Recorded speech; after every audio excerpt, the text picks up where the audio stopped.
میاں بیوی نے اپنی بیٹی کی 5ویں سالگرہ ایک مشہور جزیرے پر منانے کا فیصلہ کیا۔ ایک بحری جہاز 100 مہمانوں کو لے کر جزیرے کی طرف روانہ ہوا۔ بحری جہاز سمندر کے درمیان جا کر خراب ہو گیا اور ڈوبنے لگا تو تمام مسافروں نے خوف کے مارے سمندر میں چھلانگ لگا دی۔ شوہر اور بیوی اپنی 5 سالہ بیٹی کے ساتھ ایک لکڑی کے تختے پر سوار ہوئے جو کہ بحری جہاز کے اندر موجود تھا۔ میاں بیوی دونوں اپنی بچی کے ساتھ تیرتے ہوئے قریبی ساحل کی طرف جا رہے تھے، مگر شوہر کو محسوس ہوا کہ تختے پر تین کا وزن بہت زیادہ ہے۔ ماں، باپ اور بیٹی میں سے کسی ایک کو لکڑی کے تختے سے آزاد ہونا تھا تاکہ باقی دونوں کی جان بچ سکے۔ میاں بیوی دونوں اپنی بچی کو تو سمندر میں نہیں پھینک سکتے تھے کیونکہ دونوں اسی کی خاطر زندہ تھے۔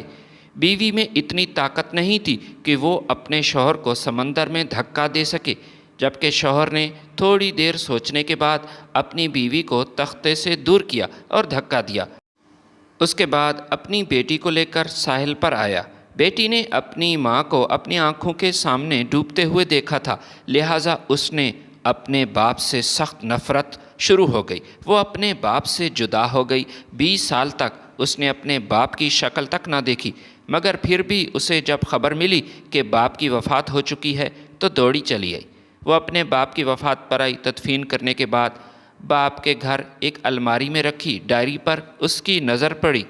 ڈائری پڑھی تو چیخنے لگی کیونکہ ڈائری کے آخری صفحے پر لکھا تھا کہ ہاشم رانی کو بے حد پسند کرتا تھا اور اسی سے شادی کرنا چاہتا تھا، مگر رانی کا باپ ہاشم کو سخت ناپسند کرتا اور کسی صورت اپنی بیٹی کی شادی ہاشم کے ساتھ کرنے پر راضی نہ تھا۔ جب ہاشم نے اپنے والدین کو رانی کے گھر بھیجا تو رانی کے باپ نے ہاشم کے والدین سے یہی کہا کہ آپ لوگوں کی بزرگی کو دیکھتے ہوئے میں مجبور ہوں کہ آپ سے کچھ نہیں کہہ سکتا، لیکن دوبارہ یہاں آنے کی کوشش نہیں کرنی۔ میں کسی بھی صورت اپنی بیٹی ہاشم کے ساتھ نہیں بھی آؤں گا۔ اب میرے ایسے بھی برے دن نہیں آئے کہ میں اپنی خوبصورت اور ذہین بیٹی ہاشم کے پلے باندھ دوں۔ ایک ایسا شخص جو جاہل ہے، ظالم بھی ہے، اور اس کی ظلم کی داستانیں میں کافی بار سن چکا ہوں، اور تو اور میں اپنی آنکھوں سے بھی دیکھ چکا ہوں۔ ہاشم کے والدین چپ چاپ وہاں سے روانہ ہوئے اور اپنے بیٹے سے یہی کہا کہ رانی کو اب بھول جاؤ، تمہارے لیے کسی لڑکی کی کمی نہیں۔ گاؤں میں ایک سے بڑھ کر ایک لڑکی تمہارے لیے موجود ہے اور اس کے والدین رشتے کے لیے بھی رضامند ہیں، لیکن تم ہو کہ ضد میں بیٹھے ہو، رانی کے خواب ہی دیکھ رہے ہو، جبکہ اس کا باپ تو تمہیں منہ تک نہیں لگاتا۔ ہاشم خاموش رہا، لیکن اس نے اپنے والدین سے یہ ضرور کہا کہ شادی کروں گا تو صرف رانی سے ہی کروں گا، ورنہ ساری زندگی میں شادی نہیں کروں گا، اور یہ بھی کہا کہ رانی کے والد کو میرے خلاف کسی نے بھڑکایا ہے یا اس کے دل میں کوئی ایسی غلط فہمی ضرور پائی جاتی ہے جس کو دور کرنے کی ضرورت ہے۔ میں نے زندگی میں کبھی کسی کے ساتھ زیادتی نہیں کی، نہ ہی میں نے ظلم کیا۔ ہاں، مجھ سے جتنا ہو سکا میں نے غریبوں کی مدد کی، ان کے ساتھ انصاف کرنے کی کوشش کی، لیکن میں نہیں جانتا کہ رانی کے والد کو میرے خلاف کس نے بھڑکایا اور اس کے مقاصد کیا تھے۔ شاید اس نے اپنے دل میں میرے لیے غلط فہمیاں پال رکھی ہیں۔ یہ غلط فہمیاں بہت خطرناک ہوتی ہیں، کسی بھی انسان کو دوسرے انسان سے جدا کر دیتی ہیں اور دوریاں پیدا ہو جاتی ہیں، لہٰذا ان غلط فہمیوں کو دور کرنا پڑے گا۔ وہ اس انتظار میں تھا کہ کسی طرح رانی کے والد سے بات کر سکے، مگر کوئی موقع نہیں مل رہا تھا۔ اکثر اوقات ایسا ہوتا کہ گلی میں دونوں کا سامنا ہوتا، مگر رانی کا والد جیسے ہی ہاشم کو دیکھتا تو اپنا راستہ بدل لیتا اور تیز تیز قدموں کے ساتھ اپنے گھر کی طرف روانہ ہو جاتا۔ وہ ہاشم سے اتنا بد دل تھا کہ اس کا سامنا نہیں کرنا چاہتا تھا، نہ ہی اس سے کسی قسم کی بات کرتا تھا۔ یہ شام کا وقت تھا جب رانی کا باپ دریا کے کنارے ڈوبتے ہوئے سورج کو دیکھ رہا تھا۔ رانی کے باپ کو ڈوبتا ہوا سورج بہت پسند تھا۔ اکثر اوقات شام کے وقت دریا کے کنارے بیٹھ جاتا، ٹھنڈی ٹھنڈی ہوا میں وہ ڈوبتے ہوئے سورج کو دیکھ کر لطف اندوز ہوتا۔ اس بار جب وہ دریا کے کنارے جا رہا تھا تو ہاشم بھی چپکے سے اس کے پیچھے ہو لیا۔ ہاشم جیسے ہی اس کے والد کے سامنے آیا تو ہاشم کو دیکھ کر اس نے اپنا رخ بدل لیا۔ ہاشم نے ہاتھ جوڑ کر کہا کہ انکل میری بات سن لیجئے، میں جانتا ہوں کہ آپ میرے بارے میں بد دل ہیں، مجھ سے بات نہیں کرنا چاہتے، لیکن میں وجوہات جاننا چاہتا ہوں جس کی بدولت آپ مجھ سے اتنی نفرت کرتے ہیں، کیونکہ اس گاؤں میں ایسا کوئی شخص بھی نہیں جو مجھ سے اس قدر نفرت کرتا ہو۔ سب مجھے پسند کرتے ہیں، مجھ سے بات کرنا چاہتے ہیں۔ رانی کے والد نے کہا کہ بہتر یہی ہے کہ میرا راستہ مت روکو اور میرے سامنے سے ہٹ جاؤ، مگر اس کے باوجود ہاشم اس کے سامنے کھڑا رہا اور کہنے لگا، انکل آج آپ کو بتانا ہوگا۔ رانی کے باپ نے چیخ کر کہا کہ تم ظالم ہو، تم نے ایک بوڑھے مچھیرے کے ساتھ زیادتی کی جبکہ میں تمہیں دیکھ رہا تھا اور تم اس بات سے ناواقف تھے۔ وہ بیچارہ بوڑھا مچھیرا اپنی کشتی میں بیٹھ کر دریا میں مچھلیاں پکڑتا تھا، مگر تو نے اس کی کشتی میں سوراخ کر دیا اور اسے ناکارہ بنا دیا۔ وہ ہمیشہ کے لیے بیکار ہو گئی۔ میں نے دیکھا ہے کہ وہ مچھیرا رو رہا تھا، کافی پریشان تھا، تیری طرف آنے کی کوشش کی، لیکن تو میرے آنے سے پہلے وہاں سے جا چکا تھا۔ صرف یہی نہیں، کچھ دنوں بعد میں نے دریا کے کنارے تمہیں ایک اور گھٹیا حرکت کرتے ہوئے دیکھا تھا۔ ایک مچھیرا دریا سے مچھلیاں پکڑ کر واپس آ رہا تھا۔ اس نے کافی مچھلیاں پکڑی تھی، محنت کی تھی اور وہ شہر جا کر انہیں فروخت کرنے والا تھا، مگر تم نے نہ صرف ان سے وہ مچھلیاں چھین لیں بلکہ وہ جال جس کی بدولت اس نے شکار کیا تھا وہ بھی چھین لیا۔ میں حیران ہوں کہ تو اتنا ظالم اور بے انصاف کیسے ہو سکتا ہے؟ ظلم کرنے کے بعد تمہیں نیند کیسے آتی ہے؟ ہاشم چپ چاپ اس کی باتیں سنتا رہا اور وہ بولتا رہا۔ اس کے بعد ہاشم نے کہا، اس کے علاوہ اگر آپ نے کچھ کہنا ہے تو کہہ لیں۔ رانی کے باپ نے کہا، کیا بات کروں؟ تم اس لائق ہو ہی نہیں کہ تمہارے ساتھ بات کی جائے اور تم رانی سے شادی کے خواہش مند ہو، حالانکہ رانی نے ابھی تک کسی اجنبی شخص سے بات تک نہیں کی، اور تم آدھی آدھی رات کو دوسروں کے گھروں کی دیواریں پھیلان کر ان میں داخل ہوتے ہو۔ میں اس رات تمہاری یہ حرکت کو بھی نوٹ کر رہا تھا۔ میں تمہارا پیچھا کر رہا تھا، تم سے بات کرنا چاہتا تھا تاکہ یہ جان سکوں کہ تم نے اس بوڑھے مچھیرے کے ساتھ زیادتی کیوں کی، کشتی کیوں توڑی اس کی، اور دوسرے مچھیرے سے مچھلیاں اور جال کیوں چھینے۔ میں تمہارے گھر روانہ ہوا کہ تم سے بات کر سکوں، مگر جیسے ہی دروازے پر آیا تو دیکھا کہ تم گھر سے نکل کر کہیں جا رہے تھے۔ میں نے تمہارا پیچھا کیا حالانکہ تم اس بات سے بے خبر تھے۔ چلتے چلتے تم نے ایک ایسی حرکت کی جس کو دیکھ کر میرے پیروں تلے زمین نکل گئی۔ مجھے اپنی آنکھوں پر یقین نہیں آ رہا تھا کہ تم اس قدر گرے ہوئے شخص ہو سکتے ہو۔ تم ایک گھر کی دیوار پھیلان کر اندر داخل ہوئے، یہ تو مجھے پہلی بار پتہ چلا کہ تم ایک چور بھی ہو جو راتوں کو چھپ کر لوگوں کے گھروں میں نقب لگاتے ہو۔ میں تمہارے انتظار میں گلی کے ایک کونے میں چھپ کر بیٹھ گیا۔ میں یہ دیکھنا چاہ رہا تھا کہ تم اس گھر سے کیا چراتے ہو، جبکہ وہ ایک غریب کا گھر تھا۔ کافی دیر بعد دوبارہ اسی مقام سے دیوار پھیلان کر باہر نکلے، لیکن خالی ہاتھ تھے۔ تم نے کچھ نہیں چرایا تھا۔ میں اس بات پر حیران تھا، لیکن اس سوچ میں بھی تھا کہ تم نے چوری نہیں کی تو اس گھر میں کیا کرنے گئے تھے۔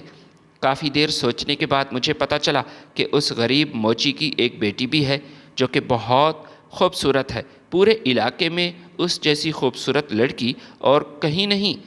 بس میں اس نتیجے پر پہنچا کہ تم اس لڑکی سے ملنے گئے تھے، تمہارا اس سے ساتھ کوئی چکر تھا۔ ایک ایسا شخص جو غریب کی بیٹیوں کی عزت کے ساتھ کھیلتا ہو، بھلا میں اپنی بیٹی کی شادی اس سے کیسے کر سکتا ہوں؟ مجھے چھوڑو، اپنے آپ کو میری جگہ رکھ کر دیکھو اور بتاؤ کہ ایسے شخص سے کون اپنی بیٹی کی شادی کرے گا جو غریب کی لڑکی سے رات کو ملنے کے لیے جاتا ہو؟ میں جانتا ہوں کہ موچی بہت غریب ہے، وہ اپنی بیٹی کی شادی کے لیے بھی کافی پریشان تھا۔ تم نے ضرور اس لڑکی کو اپنے جال میں پھنسایا ہوگا اور اسے یہ جھانسا دیا ہوگا کہ اس سے شادی کرے گا اور اس سے کسی قسم کا جہیز بھی نہیں لے گا۔ ہاشم چپ چاپ رانی کے باپ کی ساری باتیں سنتا رہا اور اس کے بعد دوبارہ بولا کہ انکل اگر آپ نے کچھ مزید کہنا ہے تو کہہ لیں، چونکہ اس کے بعد میری باری ہے اور میں اپنی تمام باتوں کی وضاحت کروں گا۔ رانی کے باپ نے چیخ کر کہا کہ مجھے تمہاری کسی وضاحت کی ضرورت نہیں، نہ ہی تم ان باتوں کی وضاحت دے سکتے ہو۔ تم ایک ظالم شخص ہو اور میں یہ جان چکا ہوں، اور کسی ظالم سے میں اپنی بیٹی کو نہیں بیاہ سکتا۔ کل کو تم میری بیٹی کی زندگی بھی عذاب بنا دو گے، اور اپنی بیٹی کو دکھی دیکھ کر کون سا باپ خوش ہوگا؟ اور میں کبھی اپنے آپ کو معاف نہیں کروں گا، کیونکہ یہ سب میری وجہ سے ہوگا۔ ہاشم نے چیخ کر کہا کہ میری وضاحت سنے بغیر آپ نہیں جا سکتے۔ اس نے رانی کے باپ کو بازو سے پکڑا اور دریا کے کنارے بٹھا کر کہا، سب سے پہلی بات یہ ہے کہ جس مچھیرے کی کشتی میں نے توڑی اس کی وجہ یہ تھی، اور بغیر کسی وجہ سے میں ایسا کام نہیں کر سکتا۔ وہ بیچارہ بوڑھا مچھیرا مقروض تھا۔ اس نے اپنی بیٹی کی شادی کے لیے قرض لیا تھا اور 1 سال کے اندر اندر وہ قرض چکانے کا وعدہ کر چکا تھا، اور دریا سے مچھلیاں پکڑ کر شہر میں فروخت کرتا تھا، یوں پیسے اکٹھے کر رہا تھا تاکہ قرض چکا لے۔ مگر پھر اچانک حادثہ ہوا جس کے بارے میں اس بیچارے مچھیرے نے کبھی سوچا نہیں تھا۔ اس نے کافی پیسے جمع کر لیے تھے، بس مزید کچھ پیسے جمع کر کے وہ قرض چکانا چاہتا تھا کہ ایک رات چور اس کے گھر آیا اور اس کی ساری جمع پونجی چرا کر بھاگ گیا۔ اب وہ مچھیرا خالی ہاتھ ہو چکا تھا، اس کے پاس کچھ نہیں بچا تھا، نہ ہی اس کے پاس کوئی پراپرٹی تھی جس کو فروخت کر کے وہ قرض چکا لے۔ تاجر کے پاس آیا جس سے اس نے قرض لیا تھا، ساری کہانی بتائی۔ ایک چور میرے گھر سے پیسے لے کر بھاگ گیا۔ اس پر تاجر چلایا اور کہا، میں جانتا ہوں تم قرض ایسے نہیں ادا کر پاؤ گے، اسی طرح کے بہانے کرو گے۔ تم جیسے لوگوں سے میں اچھی طرح واقف ہوں، اس سے پہلے بھی کئی لوگوں نے میرے ساتھ یہ کھیل کھیلا ہے، لیکن اب میں مزید تاخیر برداشت نہیں کروں گا۔ کل ہر صورت پیسے ادا کرو، ورنہ میں تمہاری اس کشتی پر قبضہ کر لوں گا جس کی بدولت تم شکار کرتے ہو۔ یہ سن کر وہ بوڑھا مچھیرا کافی پریشان ہوا۔ اس کی وہ کشتی اس کے روزگار کا ذریعہ تھی، اور کشتی ہاتھ سے جانے کا یہی مطلب تھا کہ اس بوڑھے مچھیرے کے لیے فاقوں کی نوبت آ جاتی۔ میں نے اس کشتی کو توڑا تاکہ تاجر اس کی کشتی پر قبضہ نہ کرے۔ اس نے اپنے ملازم بھیجے، انہوں نے کشتی کا معائنہ کیا اور واپس جا کر تاجر کو بتایا کہ کشتی تو ٹوٹ چکی ہے، اس میں سوراخ ہے، استعمال ہونے کے قابل نہیں۔ تاجر نے اس کی کشتی پر قبضہ نہ کیا، اور پھر بعد میں نے خود اس کشتی کی مرمت کی، اور آپ اس بات کی تصدیق اس بوڑھے مچھیرے سے کر سکتے ہیں کہ میں نے اس کی کشتی کی مرمت کی، اور اس کے علاوہ اس تاجر کا قرض بھی ادا کیا جو کہ بوڑھے کے ذمے تھا۔ باقی رہی اس مچھیرے کی بات جس کی مچھلیاں اور جال میں نے اپنے قبضے میں کیے، تو اس کے بارے میں بھی میں آپ کو حقیقت بتاتا ہوں۔ آپ کو اس بات کا علم نہیں کہ وہ مچھیرا ایک ظالم انسان تھا، ایک ایسا مچھیرا تھا جو غریب کمزور لوگوں کے لیے ایک جلاد بنا ہوا تھا۔ اکثر دریا کے کنارے آ کر بیٹھ جاتا اور غریب لوگوں کی طاق میں تھا، طاقت اور حیثیت میں جو اس سے کم ہوتے تھے۔ وہ جو شکار کرتے محنت انہی کی ہوتی، لیکن یہ ان سے مچھلیاں شکار کی ہوئی چھین لیتا۔ 2 دن پہلے میں نے دیکھا تھا، اس نے ایک یتیم بچہ جو بمشکل 14-15 برس کا تھا، وہ اس سے مچھلیاں حاصل کی تھی اور اس کا جال بھی اپنے قبضے میں کر لیا تھا۔ میں اس انتظار میں تھا کہ وہ کب شکار پر جائے گا۔ یہ کشتی میں سوار ہوا، دریا میں مچھلیاں پکڑنے کے لیے روانہ ہوا۔ اس دن بہت خوش تھا کیونکہ اس نے کافی ساری مچھلیاں پکڑی تھی۔ وہ سوچ رہا تھا کہ بازار میں جا کر ان مچھلیوں کی اچھی قیمت وصول کرے گا، مگر چونکہ اس نے اسی یتیم بچے کا جال استعمال کیا تھا تو میں نے اسے پکڑ لیا۔ اس نے مزاحمت کرنے کی کوشش کی، لیکن میں نے اپنے دوستوں کو ساتھ ملا لیا۔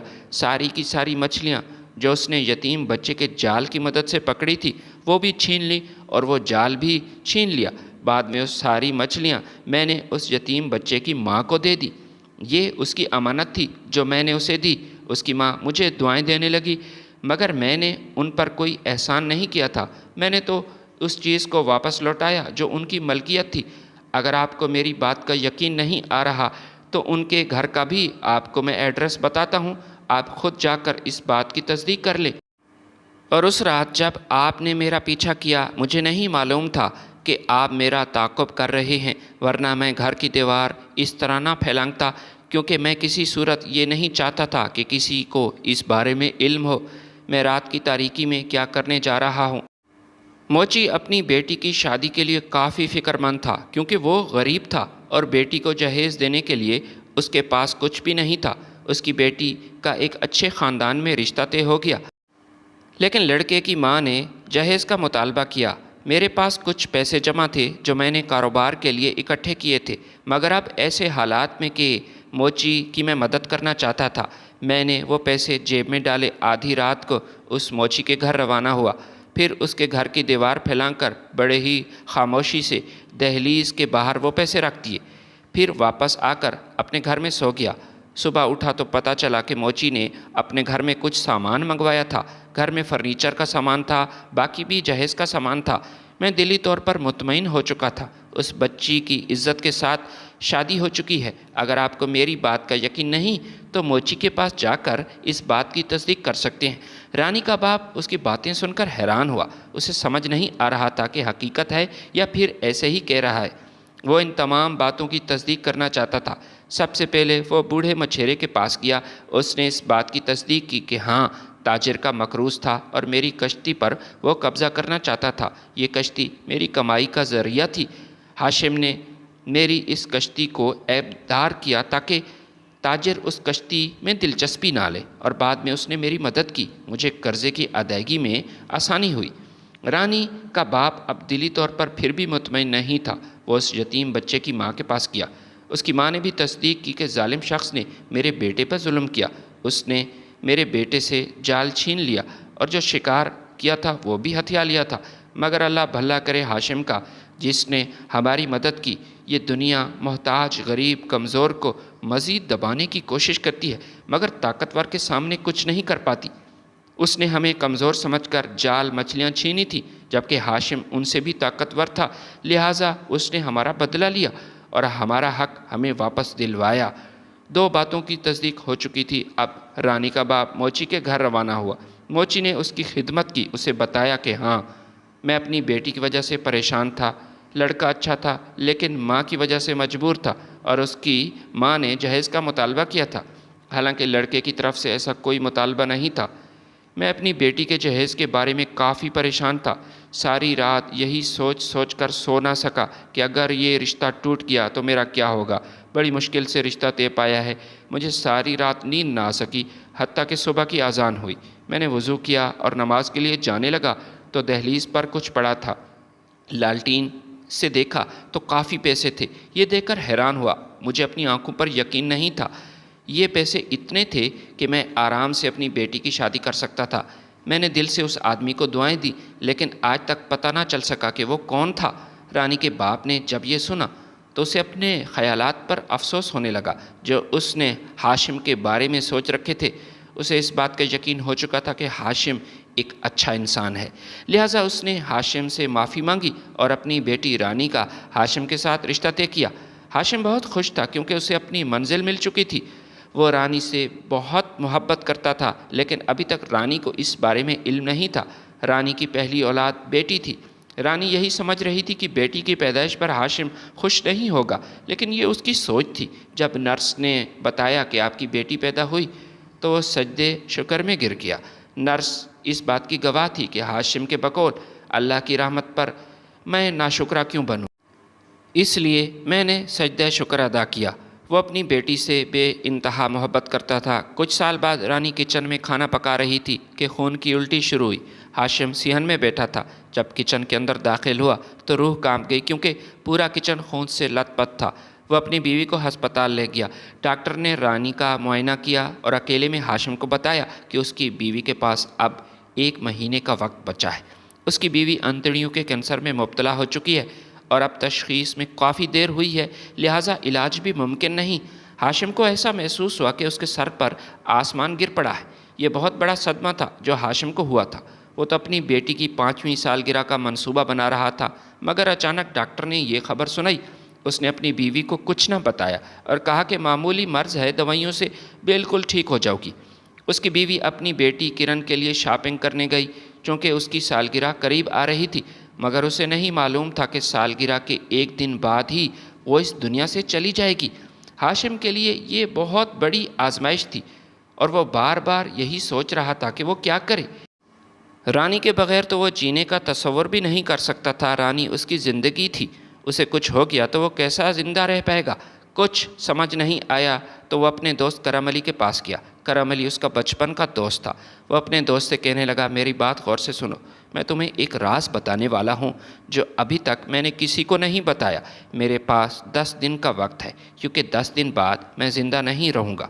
مجھے ایک موذی مرض ہے۔ میں اپنی بیٹی تمہارے حوالے کرنا چاہتا ہوں۔ میرے مرنے کے بعد کرن کا خیال رکھنا۔ کرم علی یہ سن کر حیران ہوا، کہنے لگا، کیسی باتیں کر رہے ہو، تمہیں کچھ نہیں ہوگا۔ رانی کی خواہش تھی کہ اس کی بیٹی کی سالگرہ ایک خوبصورت جزیرے میں منائی جائے اور بیوی کے مرنے سے پہلے وہ اپنی بیوی کی یہ خواہش پوری کرنا چاہتا تھا۔ اس نے اپنے 100 قریبی دوستوں کو سالگرہ پر دعوت دی۔ ایک بہت بڑی کشتی انہیں لے کر جزیرے کی طرف روانہ ہوئی۔ اس کشتی میں ہاشم، اس کی بیوی اور ان کی بیٹی کرن کے علاوہ 100 مسافر جو کہ مہمان تھے وہ بھی شامل تھے۔ کشتی سمندر کے درمیان تھی اور ابھی جزیرے نہیں پہنچی تھی کہ سمندری طوفان نے ان کو گھیرے لیا۔ سمندری طوفان کی وجہ سے کشتی ڈوبنے لگی تو مسافروں نے چیخنا چلانا شروع کیا، جان بچانے کی خاطر سمندر میں چھلانگیں لگائے۔ خوشی کے اس موقع پر اچانک ان پر قیامت برپا ہو چکی تھی۔ ہاشم نے لکڑی کے ایک بڑے سے تختے پر اپنی بیوی بچی کو سوار کیا اور قریبی جزیرے کی طرف جانے لگا۔ لکڑی کے اس تختے پر 3 لوگ سوار تھے جو کہ زیادہ بوجھ ہونے کی وجہ سے وہ تختہ بھی ڈوبنے لگا۔ تینوں میں سے ایک کو تختے سے الگ ہونا ضروری تھا ورنہ تینوں ڈوب سکتے تھے۔ میاں بیوی اپنی بچی کو تو خود سے الگ نہیں کر سکتے تھے، نہ ہی اسے سمندروں کی لہروں کے حوالے کر سکتے تھے۔ بیوی میں اتنی طاقت نہیں تھی کہ وہ اپنے شوہر کو سمندر میں دھکا دے، جبکہ ہاشم نے بغیر وقت ضائع کیا اپنی بیوی کو سمندروں کی لہروں کے حوالے کیا اور اسے سمندر میں دھکا دیا۔ وہ خود بچی کے ساتھ تیرتا ہوا جزیرے پر آیا۔ وہ اپنی بیوی کو سمندروں کی لہروں میں ڈوبتا ہوا دیکھ رہا تھا، جبکہ بچی بھی اپنی ماں کو ڈوبتا دیکھ رہی تھی۔ اس وقت وہ اپنے ننھے منھے ہاتھوں سے اپنے باپ کو مار رہی تھی کہ آپ نے میری ماں کو مجھ سے جدا کیوں کیا، لیکن وہ بچی کچھ نہیں جانتی تھی۔ اسی نفرت لیے وہ جوان ہوئی اور اپنے باپ سے اس قدر نفرت کرتی تھی کہ اس کی شکل تک نہیں دیکھنا چاہتی تھی۔ باپ کے ہوتے ہوئے وہ ایک یتیم خانے میں رہنے لگی اور ہاشم کو اس نے دھمکی دی کہ اگر یتیم خانے وہ اس سے ملنے آیا تو وہ اپنی زندگی ختم کرے گی۔ وہ اپنی بچی کی خاطر کبھی بھی اس سے ملنے کے لیے نہ گیا کیونکہ وہ اپنی بیٹی کرن کو زندہ دیکھنا چاہتا تھا۔ 20 سال کا عرصہ گزر چکا تھا۔ کرن کی شادی ہو چکی تھی، لیکن اس نے اپنے باپ کو نہ بتایا، نہ ہی شادی پر اسے بلایا۔ یتیم خانے کی انتظامیہ نے ہی اس کی شادی کے تمام اخراجات کیے۔ آخر کار کرن کو اس کے والد کے انتقال کی خبر آئی۔ یہ پہلا موقع تھا جب والد کی کمی محسوس ہوئی۔ وہ اپنے باپ سے نفرت کرتی تھی، لیکن اسے یہ تو معلوم تھا کہ وہ زندہ تو ہے، اپنی زندگی جی رہا ہے، لیکن اس کی مرنے کی خبر سن کر اس کا دل پگھل گیا۔ باپ کے لیے تڑپی اور اس کی میت پر بین کیا۔ مرنے سے پہلے بھی اس کی خواہش تھی کہ اس کی بیٹی آخری بار اس سے مل لے، لیکن چونکہ کرن نے سختی سے منع کیا تھا، لہٰذا اپنی بیٹی کے غصے کو دیکھتے ہوئے وہ اپنی بیٹی کو بغیر دیکھے ہی دنیا سے چل بسا۔ ہاشم کی تدفین کے بعد وہ گھر آئی، وہ پرانا گھر جس میں اس نے اپنا بچپن گزارا تھا۔ اس کے بعد باپ کی الماری پر نظر پڑی تو الماری کھولی، اس میں ایک ڈائری پڑی تھی۔ یہ اس کے باپ کی ڈائری تھی۔ وہ آہستہ آہستہ ڈائری پڑھنے لگی۔ ڈائری کی شروعات ہاشم کی جوانی سے ہوئی، جب اس نے پہلی بار رانی کو دیکھا تھا۔ ڈائری میں یہ بھی لکھا تھا کہ میری بیوی مجھ سے جدا ہونے والی ہے، چونکہ میں اپنی رانی کے بغیر زندہ نہیں رہ سکتا، لہٰذا میں نے بھی یہ سوچ رکھا ہے کہ ایک ہی دن دونوں اکٹھے مریں گے۔ اس میں لکھا تھا کہ میں نے اپنے دوست کے پاس گیا اور اسے بتایا کہ میں جلد مرنے والا ہوں، لہٰذا میرے مرنے کے بعد میری بچی کا خیال رکھنا۔ رانی کے مرنے کے ایک دن پہلے ہماری بیٹی کی سالگرہ تھی۔ میں رانی کی یہ آخری خواہش پوری کرنا چاہتا تھا، لہٰذا جزیرے کی طرف بیٹی کی سالگرہ منانے کے لیے روانہ ہوا۔ ہم راستے میں تھے جب مجھے اپنے جگری دوست کی موت کے بارے میں پتہ چلا۔ کرم علی ایک حادثے میں انتقال کر چکا تھا۔ میں سوچ میں پڑ گیا کہ اگر اب میں نے خودکشی کی تو پیچھے کرن کو کون سنبھالے گا۔ کشتی میں حادثہ پیش آیا۔ میں اپنی بیوی کے ساتھ ہی مرنا چاہتا تھا، لیکن اپنی بچی کی خاطر محبوب ترین بیوی کو سمندروں کی لہروں کے حوالے کیا۔ بیٹی مجھ سے نفرت کرتی ہے۔ وہ یہ نہیں جانتی تھی کہ اس کی سالگرہ کے اگلے دن اس کی ماں کا آخری دن تھا۔ بیٹی میری شکل نہیں دیکھنا چاہتی، حالانکہ میں اپنی بیٹی کی خاطر ہی مر جانے کا فیصلہ ترک کر چکا تھا، مگر میں پھر بھی خالی ہاتھ رہا۔ نہ رانی بھی مجھے چھوڑ کر چلی گئی، اور جس کی خاطر میں نے مرنا ترک کیا، خودکشی کا ارادہ کینسل کیا، اس بیٹی نے بھی مجھے چھوڑ دیا۔ اب دل میں خواہش ہے کہ مرنے سے پہلے ایک بار اپنی بیٹی کو آخری بار دیکھ لوں، لیکن مجھے لگتا ہے کہ وہ مجھے زندگی میں ملنے نہیں آئے گی۔ اچھائی اور برائی کا وجود ہے، لیکن اس کے پیچھے بہت سی پیچیدگیاں ہیں جن کو سمجھنا مشکل ہے۔ یہی وجہ ہے کہ ہمیں کبھی بھی صرف سطحی حالات کو دیکھ کر دوسروں کو پہلے سمجھے بغیر فیصلہ صادر نہیں کرنا چاہیے۔ جو لوگ کھانے کا بل ادا کرنا پسند کرتے ہیں وہ اس لیے نہیں کرتے کہ وہ دولت مند ہیں، بلکہ اس لیے کہ وہ دوستی کو پیسے پر ترجیح دیتے ہیں۔ جو لوگ کام میں پہل کرتے ہیں وہ اس لیے نہیں کہ وہ بے وقوف ہیں، بلکہ اس لیے کہ وہ ذمہ داری کے تصور کو سمجھتے ہیں۔ جو لوگ جھگڑے کے بعد معافی مانگتے ہیں وہ اس لیے نہیں کرتے کہ وہ غلط ہیں، بلکہ اس لیے کرتے ہیں کہ وہ اپنے ارد گرد کے لوگوں کی قدر کرتے ہیں۔ جو لوگ اکثر آپ کو میسج کرتے ہیں ایسا اس لیے نہیں کرتے کہ ان کے پاس بہت ٹائم ہے، بلکہ اس لیے کہ آپ ان کے دل میں بستے ہیں۔ ایک دن ہم سب کو ایک دوسرے سے بچھڑ جانا ہے۔ ہم ہر موضوع اور موقع کے بارے میں گفتگو کو یاد کریں گے اور ان خوابوں کو جو ہم نے مل کر دیکھے تھے۔ دن، مہینے، سال گزرتے چلے جائیں گے، یہاں تک کہ یہ رابطے نایاب ہو جائیں گے۔ ایک دن ہمارے بچے ہماری تصویریں دیکھیں گے اور پوچھیں گے کہ یہ لوگ کون ہیں، اور ہم پوشیدہ آنسوؤں کے ساتھ مسکرائیں گے، کیونکہ ایک مضبوط لفظ دل کو چھو لیتا ہے، اور ہم کہیں گے یہ وہی ہیں جن کے ساتھ ہم نے اپنی زندگی کے بہترین دن گزارے تھے۔